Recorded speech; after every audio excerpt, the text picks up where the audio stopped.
There are many, many evils. Even Allah subhanahu wa ta'ala imposes something upon His creation. Does He want to hurt us? No. Why does He do it for? It's for what? For our own betterment, for our own survival, our salvation, our successfulness from detriment and destruction. How many evils does zina have? How many diseases? HIV, AIDS, herpes, gonorrhea, syphilis, and the list goes on. Zina destabilizes the society. It splits the community. How many crimes does it entail to? How many children are born without fathers? How many talaqs? Because zina is one of the main reasons for what? For talaq, for divorce. Zina is an ugly, horrendous sin. Brothers, would you like this for your mother, for your daughter, for your sister, for your auntie, for your niece? We should ask ourselves, would we like zina for our female relatives? Of course not. So how can we do it to someone that is a mother or a sister or a niece or an auntie or a daughter to someone else? You know, there was a beautiful narration collected by Ahmad ibn Hanbal that a man came to Muhammad ﷺ and openly, out loud, said, Ya Rasulullah, in front of the companions, permit for me zina. What did he say, Sheikh? Permit for me zina. A man that comes in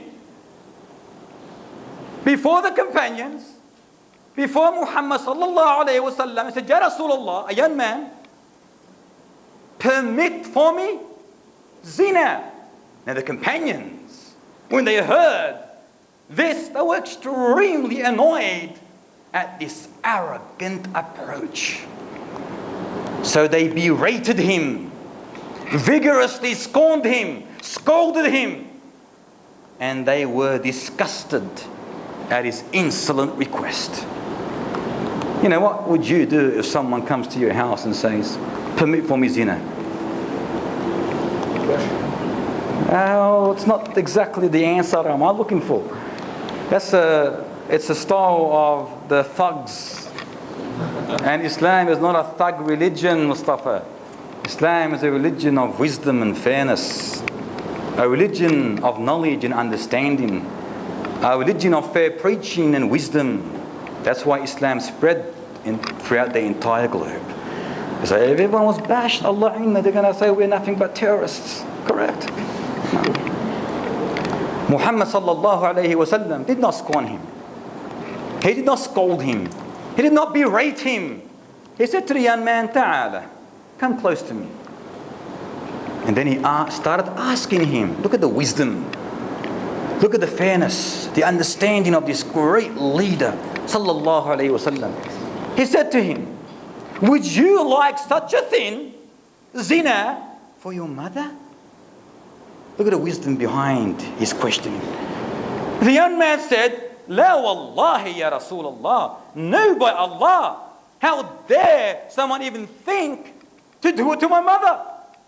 And then Rasulullah said what? Well, other people do not like it for their mothers as well. Then he said to him, would you like such a thing for your sister? He said, La wallahi ya Rasulullah. No, by Allah ya Rasulullah, of course not. Because well, others do not like it for their sister. Would you like such a thing for your daughter? He said. La wallahi ya Rasulullah. No, by Allah ya Rasulullah, of course I would not. And others do not like it for their daughters as well. Would you like it for your paternal aunt? Your maternal aunt, he said. La wallahi ya Rasulullah. And others likewise do not like it for their paternal and maternal aunts. And then Muhammad sallallahu alayhi wa sallam put his hand on his chest, on the young man's chest, and said, "Oh Allah, forgive his sins." He's a young man. He's got the desire. Shaitan is, overwhelming him. He needs to get married. He goes, "Ya Allah, forgive his sins, cleanse his heart, and make his private parts chaste." The man after that, who came desiring, loving zina, fornication, more than anything else, turned his back from Rasulullah, and the most distasteful, hated thing in his eye was zina.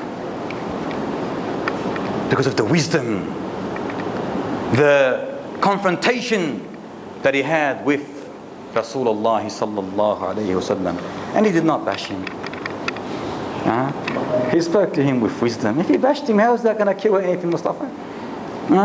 It's not going to cure anything. Bashing is not the solution to any problem. In fact, bashing will just increase the problem. Because whenever you want to deal in Islam in a sort of aggressive way, it only puts fuel onto the fire. Because you want after that revenge, retaliation, reprisal. And Islam does not call for that. Islam calls for justice and fairness and wisdom.